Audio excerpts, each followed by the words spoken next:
Thanks for joining us. My name is Ibrahim Sani. There's a rather alarming statistics that has been produced by Silver Lake Axis and IDC in that digital banking CAPEX spending by bank has dropped from 70% back in 2015 to now 5%. So now the question is, has banks migrated enough in the digital banking landscape? What's next for the banking industry? And more. Joining us on my left is Andrew Tan, the Group MD of Silver Lake Axis Limited. Andrew, thanks very much for taking the time to speak with us. Let's do a little bit of background in terms of what Silver Lake does before we jump into the whole conversation of the banking industry. Okay, thank you, Ibrahim, for having me here. Silver Lake Axis, we are a company of about having been around for 35 years. So we are a Malaysian company, but we are listed in the Singapore Stock Exchange and has been so for the last 20 years. We have offices in 16 countries, 25 offices, and essentially we are an enterprise software technology firm providing solutions, services to all sorts of enterprises, although 60% of what we do are for the banking sector. So as an example, in the Southeast Asia space, 40% of the top 20 banks, they use our solutions. So if every day you count the number of transactions, banking transactions, that goes through the core banking platform, there will be roughly about 700 million transactions that goes through, our solutions. So we are quite dominant, here in this part of the world. Although we also are global. In Pakistan alone, 70% of the credit card transactions also run through our systems. We are also in other sectors outside of banking, but also like in the insurance side, we do e-claims processing. In Malaysia, we have almost 100% of the insurance companies who are on our platform. 50%, Singapore, in the Philippines and Indonesia are on our platform. So we are quite an established organization, with about 2,000 people around the world. How did you get into the banking industry? Because back 35 years ago, core banking transaction might not necessarily be a primary focus for IT companies to do. Yeah. What drove Silver Lake Axis into this sector? I think 35 years ago, if you look at the Asia Pacific part of the world, there has been a lot of transformation, within the banking industry. This is the 80s. In right? the 80s, exactly. I mean, if you look at a country like Indonesia, when they open up, and they have got several hundred banks, and they're going through a period of growth, period of consolidation, and a lot of banks are modernizing. I think in those days, they were all rushing to open up branches. Even Malaysia, similarly, there were many banks, and all of them, wanted to capture, a larger slice of the market. So they need to modernize the technologies. Because back then, there were not very many offerings, on the table. A lot of them are essentially, from the mainframe, kind of environment. So I think, we were quite well positioned in the sense that we managed to bring a solutions, that provided them with the flexibility, provided them with the ability, to look at, the entire portfolio of customers and be able to anticipate what the needs are, and go to market.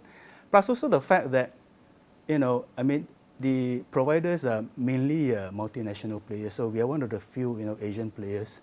So we were, kind of, ahead of the curve in terms of providing solutions that clearly, that can resonate with our clients in this part of the world. How I would like to describe the financial sector, not just banking in Malaysia, is that there are two graphs in my mind right now.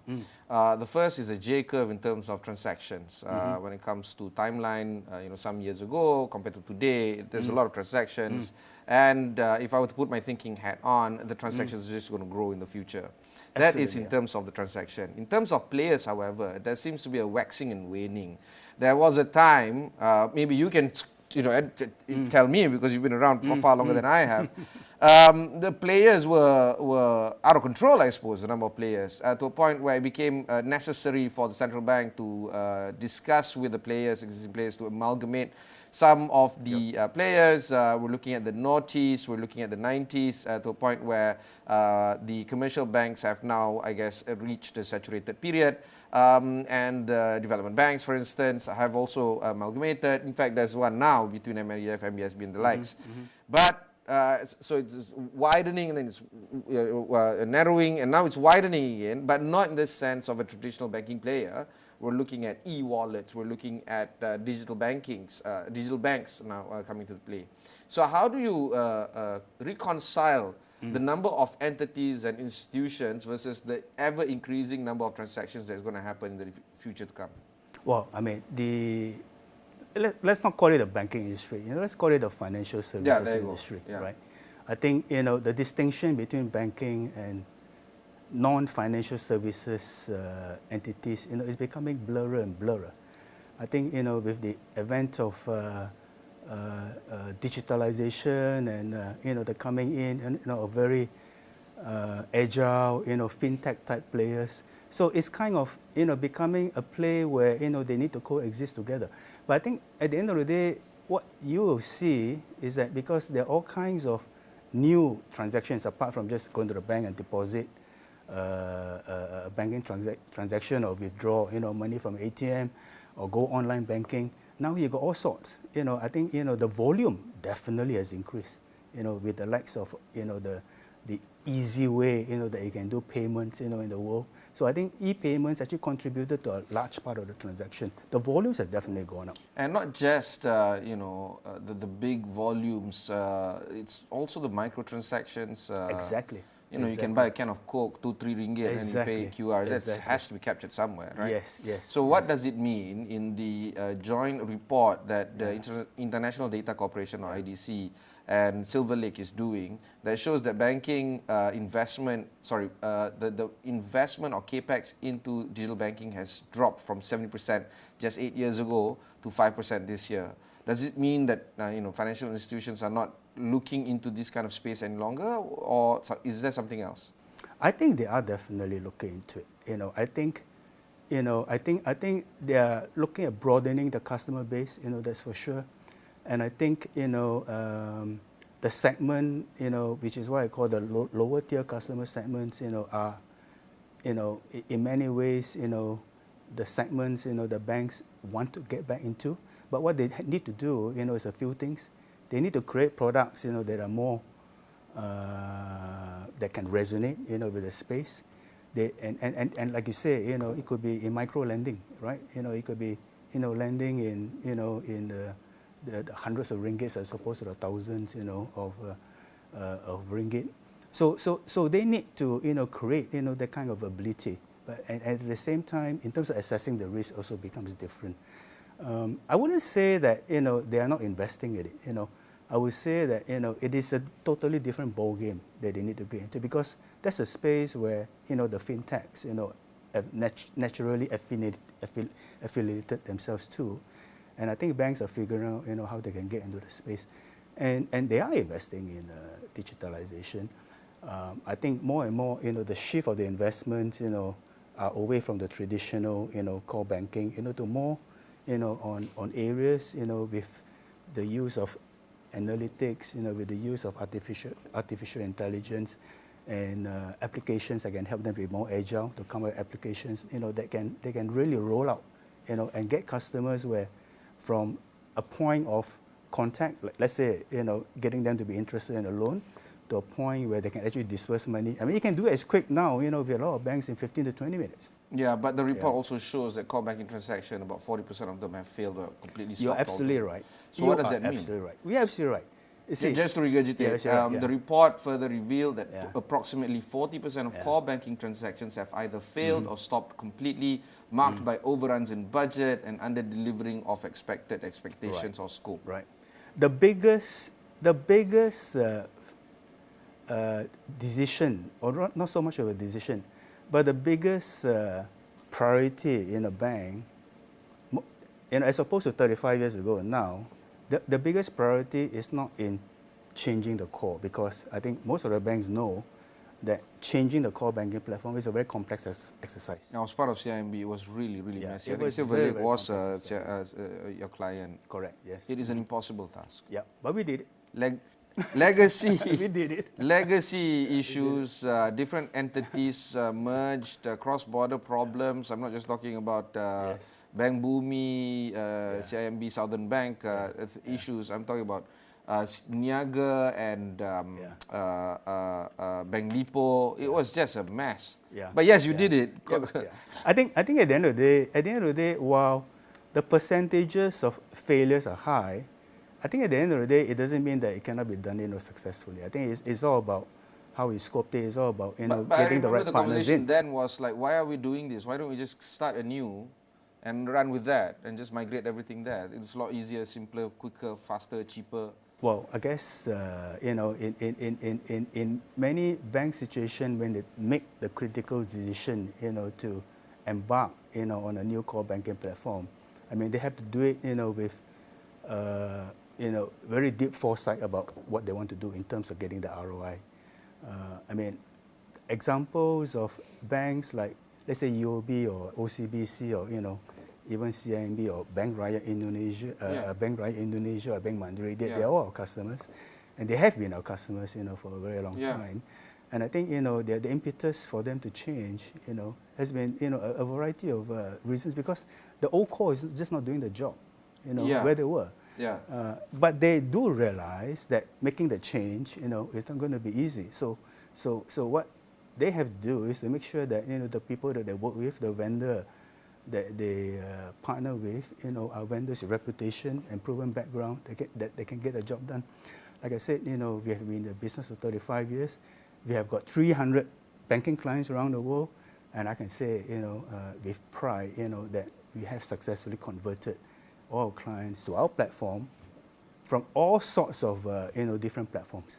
Right. So, that's another way of corporations, especially financial institutions, want to move ahead, is to partner with small, nimble fintech players, insurtech players, and see how they can migrate some of these smaller players' technology into their larger core banking transaction or platforms. What's the story from that angle? I mean, we've talked about the core banking transaction and transformation, which is a mammoth task, but a lot of companies and banks have done it. What about this whole plug and play idea, where you look at the sandbox, go to SC by SC, for instance, see what suits your requirement, and then just partner them?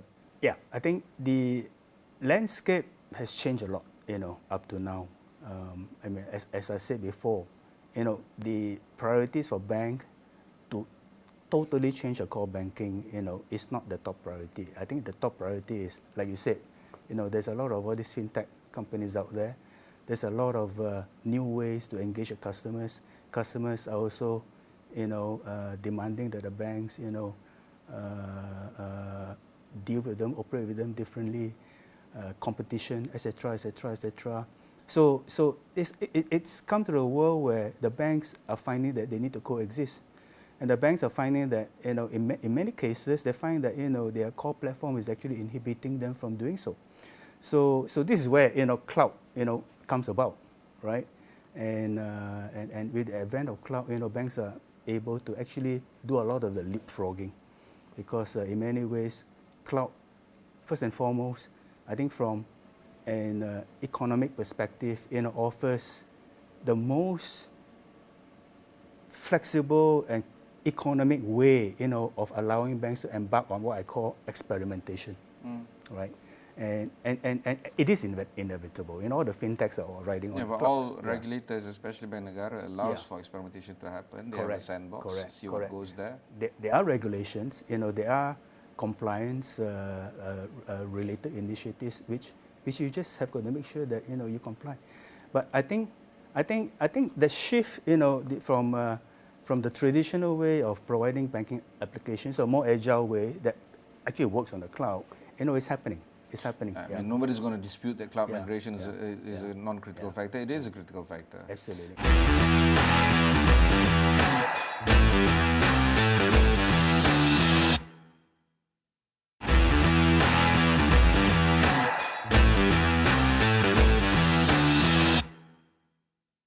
Let's look at how financial institutions or any other organizations out there, because you do serve outside of the banking sector as well.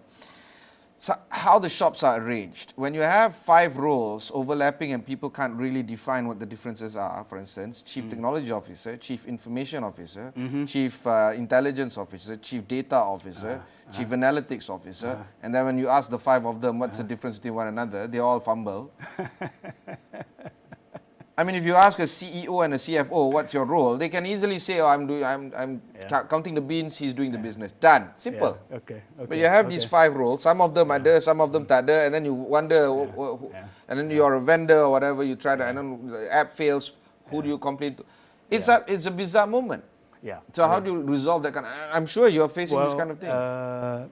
You are right in the sense, although I've not seen a bank that got so many individuals, occupying all of these roles. A lot of them actually have several roles, in the portfolio.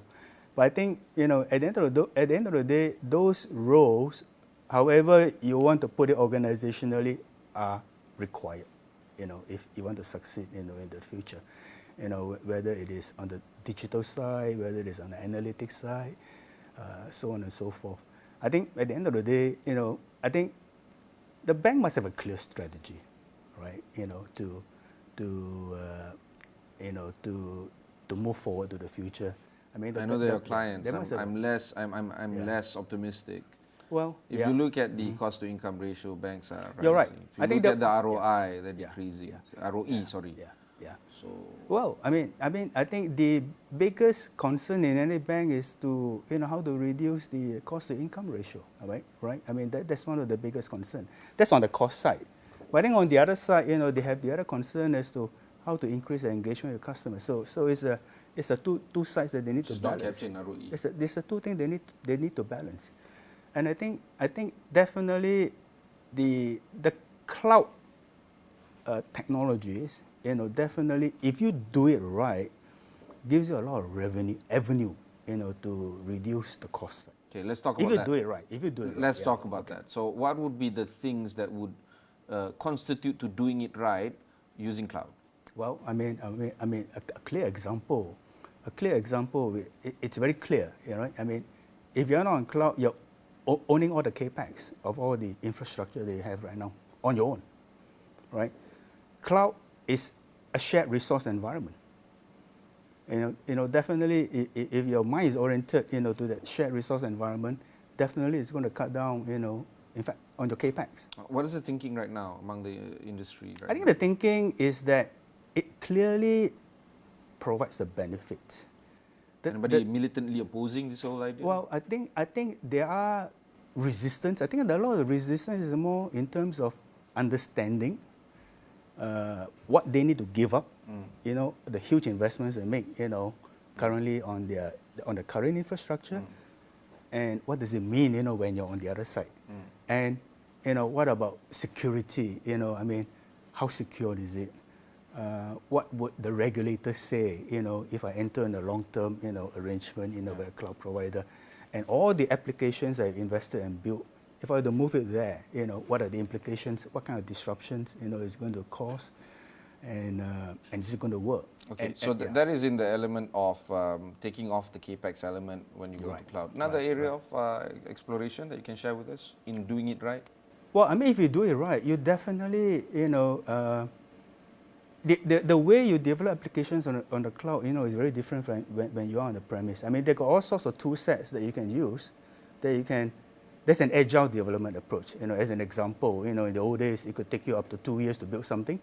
If you use an agile approach, the market doesn't have time for that. Exactly. So, the whole idea of being on cloud, to use the agile development approach, is to use what they call the minimum viable product approach, right? You want to roll out things in an iterative way. So you launch it, you see, see the return ROI. If it's not there, you ditch it. Then you start another way. Exactly. So you have to leverage cloud, to do something like that. So that is more from, the market, the customer side, and also I think more importantly on the cloud is that, you could scale, right? Rather than one shot, you buy all the expensive infrastructure, and there's going to be a lot of excess capacity that you don't use on low demand. When you're on the cloud, you can scale it up and down. Sorry, On high demand, you pay more. And it's 2023. I thought we are past this whole conversation of cloud migration and the benefits of cloud. Right. Why are we still talking about this right now? Do you feel that the market is still, there's a lot of holdout in terms of adopting this right now? I don't think there is that tremendous holdout. I think if you talk to we should be every discussing single about bank, AI, we should be discussing about automation, about Industry 4.0. That is the conversation that we should be talking about, not just not about the infrastructure. The infrastructure is just assume everything is on cloud already. You're right. I think, like I said, I mean, banks by tendency, they are conservative, but they will lose out to faster players. They will. But definitely the cloud discussion is sky high, on their agenda. So different banks take different approaches, right? Some are more aggressive, some are less aggressive. I think it's all about cost, risk, and skills and talent. That's another big factor you need to put into the equation. There's also the philosophy that permeates across the organization. If you have folks, I'm not talking about biological age. I'm talking about thinking, mentality, and philosophy. If you have an old-fashioned thinking, you can be 21 and have an old-fashioned thinking mentality. You can be 65 and be forward-thinking. The philosophy behind this industry is that's why people keep on saying, like what you just literally said, banking is by nature conservative. That is why banking will lose out, the way I put it. Yeah. You'll be amazed, what banks are doing now, to change the culture in the bank. So, a lot of banks are setting up banks within the bank. Like, as an example, I'm not kidding. I mean, it's not like a different bank, it's like setting up a different operating unit. Just to tender, to all this new age, kind of banking and getting the new segments. And they follow a completely different branding. I can mention a few. Yes, some of them do that too. Give them free branding. We have been working with, some of those banks, different brands, even right down to setting up different legal entities. And you are with them every step of the way. We are with them every step of the way. So how is it turning out in terms of some of these bank within bank? Yeah, I mean, just an example of an engagement, that we did in Thailand. I mean, they are the big behemoth, bank, right? One of the top banks. Yes. And because of the strong legacy, culture, it's very difficult for them to leapfrog, into the future. So they decided to launch themselves in the digital world by setting up what they call monoline banking. So it's essentially saying, look, this is the new target segment, micro lending. Right, I'm going to have a new CEO. I'm going to have a new board of directors. You go and make a decision, on how you want to go about running it. So there's a high level of autonomy. It's high level autonomy. Then they need to look for the platform and technologies that can allow them to do that. While at the same time, and this is the trickiest part, is that having your own autonomy doesn't mean that your wall is completely separated. Yeah. Right? Because at the end of the day, you're still one bank. Yeah. So the technology must be smart enough to be able to talk, to your old technology so that everything, works out well. Because customer experience will be very, very poor. Correct. If the bank within a bank asks me the same kind of New York customer kind of thing, and I'm like, why would I? I'm already part of the bank. Yeah. Okay. So, the key part here is that, because we're running out of time, but the key part here is that the banking industry, financial sector is actually quite crucial for us to move ahead. We need them to survive, and not just that, we need them to thrive in order for us to be productive as well. The times are very critical right now when it comes to trying to build the economy, personal wealth, many more. Do you feel that the banks have the wherewithal to ensure that they can deliver the necessary products to the market to a point where people can see that banking industry is actually up to date and up to speed with what is required right now? Well, I mean, banks for many, many years, right from the days of ATM to online banking, they've always been in the forefront of technology. And I've got no doubt, that this time through, they will, be at the forefront, right? I mean, some may see that they are not operating fast enough, but I can tell you, a lot of banks are putting a lot of emphasis, to do that transformational, leap. Some are faster, some are slower, some are taking different strategies. Normal. I think, I think they'll get there. I think a lot of the impetus is driven by what the customer wants. A lot of the impetus is driven by everybody's on the cloud. If I'm not on the cloud, how am I going to amalgamate together and work together the fintechs, you know, etc., etc., etc. So that move is inevitable, right? And I think for banks, if they do it well and they do it smartly, you know, what's the biggest advantage of being a bank to be in that fintech space? I think if they do it well, they will be the best players to compete with all others, including new digital banks. They will crush the players. Don't forget, you know, when customers talk about banking, reputation, brand is very important. Yeah, of course. You know, so the conventional banks have it. I would think twice, you know, trying to go for a small, you know, exactly. as opposed to a oil tanker kind of bank, you know, So banks, so the conventional banks are not, you know, are not sitting around doing nothing. They are doing a lot of stuff. Yeah. I'm sure, but the question is, it's not easy to turn an oil tanker to another direction. But when it does, it's unstoppable. It's behemoth. It's unstoppable, you know. But that turning, yeah. It's a question of speed, right? I mean. Fantastic. Okay, very quickly, final comments on this industry and perhaps your company. Well, I mean, like I said, I think the industry is an exciting one. And I think, you know, the technology side of financial services, you know, is always a growing, you know, industry, particularly in our part of the world. Notwithstanding that, you know, we are not 100% insulated, you know, from what's happening, you know, outside, you know, of our region. But very excited, you know, by what's happening in the world. I mean, we are also, in our own company, reinventing ourselves. We actually carry 3 core banking platforms. You know, there are, you know, for different markets. And we're putting everything onto the cloud, right? But I think the more important thing is that because we have got such a long history of engagement with banks, so we know the pains that they're going through. Of course. Yeah, and we are able to offer them, you know, scenarios and options on how to get them to transform in the most efficient, risk managed way. I think banks are very fearful of engaging on things. Rightfully so, because I keep my money there. I want them to be a little bit more conservative than me. You know.